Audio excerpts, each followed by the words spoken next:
ایک اسٹیٹمنٹ ہے مریم نواز کا, سنائیے گا جی, پھر واڈا صاحب سے بھی اس پہ رائے لیتے ہیں. ہر جگہ سے اچھی خبریں آ رہی ہیں سوائے ایک جگہ سے, اور وہ اڈیالہ جیل ہے.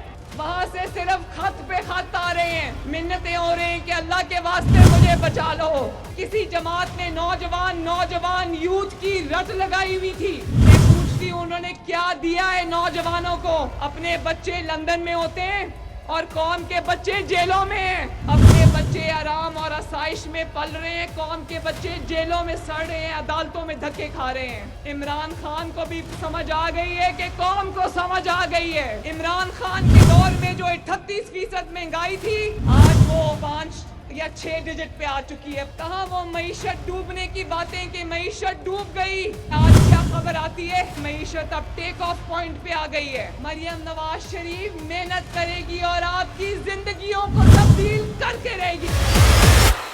ویسے یہ 38-40% مہنگائی ایک تھوڑی سی انفارمیشن اپڈیٹ کے لیے پی ڈی ایم نے کی تھی, وہ اب اچھا یہ آج مریم بی بی نے جنید صفدر پہ تنقید کی ہے, سلمہ اپنا حسن اور حسین کے بچوں پہ تنقید کی ہے کہ وہ لندن کیوں ہے, تو یہ تو بڑی ذاتی کی بات ہے. نواز شریف صاحب پہ بھی تنقید کی ہے 3-4 سال جو وہاں پہ رہے ہیں. مریم بی بی اپنے اس پہ لندن میں اپنا بیٹا بھی تو ادھر ہی ہے نا سب زیادہ. آج تعداد اچھی تھی لوگوں کی کہاں پہ جہاں مریم خطاب کر رہی تھی. ہاں تو لے آئے تھا تعداد. اگر حکومت میں سی ایم ہو تو میں آپ سے 5 گنا بڑا جلسہ کر دوں گا. بیانیہ بن رہا ہے ان کا کہ نہیں بن رہا؟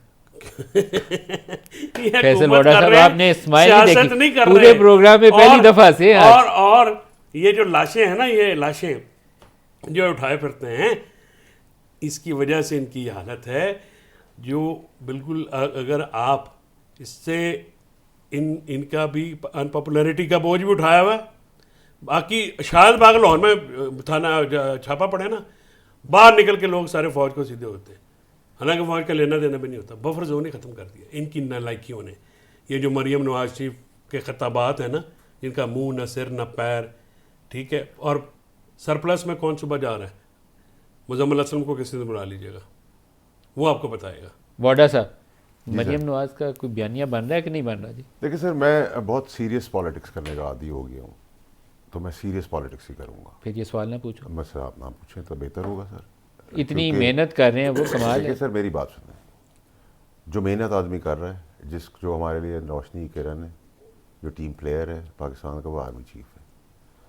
بٹ آرمی چیف نا, وہ پولیٹیشین تو نہیں ہے نا. بٹ پاکستان کو سمت پہ لانے میں آرمی چیف کا کردار ہے, اس کو سراہتے ہیں. اسی کے بیسس پہ ہم سیاست اب پیچھے کر دی, ہم نے پاکستان کو پہلے کر دیا. میرے لیے گورنمنٹ نہ پہلے ریلیونٹ تھی نہ آج ریلیونٹ ہے. مرکز میں چیف ایگزیکٹو جو ہیں وہ آپ کے شہباز شریف, اور صوبوں میں چیف ایگزیکٹو چیف منسٹرز ہیں, ان کا تو آپ تذکرہ نہیں کر رہے. فگر ہیڈس ہونے سے کوئی فرق نہیں پڑتا. جب جو محنت ہے وہ انسان کو نظر آتی ہے. آپ تقریریں کر لیں, لمبے چوڑے کر لیں, آپ ماں بن جائیں. چودھری صاحب سے رائے لے لوں اس مسئلے پہ. ہاں ضرور, آپ چودھری صاحب آپ رائے دیں گے ان کی بات؟ دیکھیے بات یہ ہے کہ یہ جو دونوں پارٹیاں ہیں نا, یہ دونوں پارٹیاں حکومت کر رہی ہیں, سیاست ختم ہو گئی ہے. نون لیگ کی سیاست باقی نہیں رہی. یہ صورتحال پرنسپل ہے نا, ایک اللہ تعالیٰ کے اصول ہیں. یہ حکومت کر رہے ہیں اور اس قدر ان پاپولر ہیں, اکیلے باہر نہیں نکل سکتے. لوگوں میں جائیں, لوگوں سے آپ یہاں سے ٹھیلے والے سے نیچے بازار سے پوچھنا شروع کر دیں, آپ کو ایک ایک شخص بددعائیں دیتا ہوا نظر آئے گا. لوگوں کی زندگی ٹف ہے. مہنگائی نے لوگوں کو مار دیا ہے, لوگوں کو بے روزگاری نے مار دیا ہے, لوگوں کے پاس نہ کھانے کو پیسہ ہے نہ اور بڑے بڑے سفید پوش بہت بڑے بڑے گھر لوگوں نے اسکول اٹھا لیے, پرائیویٹ اسکولوں سے سرکاری اسکولوں میں بچے ڈال دیے. لوگ بڑے شہروں سے 20 لاکھ بندہ ملک سے باہر گیا ہے پچھلے 1 سال میں. 1,30,00,000 بندہ ورلڈ بینک کی رپورٹ کے مطابق خط غربت سے نیچے گیا ہے. کیا کارکردگی ہے؟ یہ کارکردگی ہے. گروتھ ریٹ کدھر ہے؟